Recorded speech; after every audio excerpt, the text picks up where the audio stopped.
আজকে আপনাদের সঙ্গে মিষ্টি কুমড়োর ভর্তার রেসিপি শেয়ার করব। তার জন্য আমি ভাতের ভিতরে কুমড়োগুলো সেদ্ধ করতে দিয়ে দিয়েছি।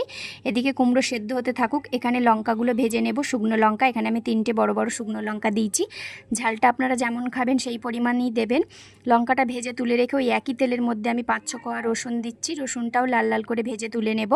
এবার রসুনটা ভাজা হয়ে গেলে এবার ওই তেলের মধ্যে দিচ্ছি 2টো বড় বড় করে কেটে রাখা কুচি করে রাখা পেঁয়াজ। পেঁয়াজটা বেশি করে দিতে হবে, তবেই কিন্তু ভর্তার স্বাদ বেশি ভালো হবে। এখানে পেঁয়াজটাও বাদামি করে ভাজা হয়ে গেছে আমার। এবার পেঁয়াজ ভাজাটা তুলে নেব প্লেটে। এবার আমি ভাতের থেকে মিষ্টি কুমড়োগুলো বের করে নেব। যে কুমড়োগুলো সেদ্ধ করতে দিয়েছিলাম সেই কুমড়োগুলো আমি বের করে নিচ্ছি।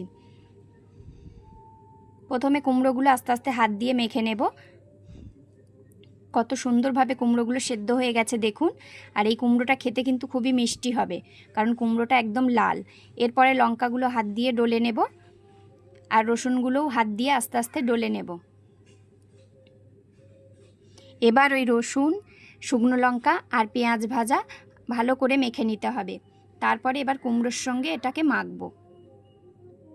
কুমড়োর সঙ্গে খুব ভালো করে মেখে নেওয়ার পরে এতে পরিমাণ মতো নুন দিচ্ছি।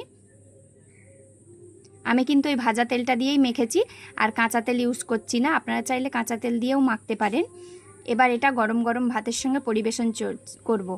সকালের টিফিনের জন্যই এটাই বানিয়েছিলাম। চলুন আপনাদের সঙ্গে শেয়ার করি কুমড়ো ভর্তা। আর এখানে ডিম সেদ্ধ নিয়েছিলাম। ডিমটাকে আমি কিন্তু একটু পেঁয়াজ দিয়ে ভেজেছিলাম, তাই ডিমটা লাল হয়ে গেছে।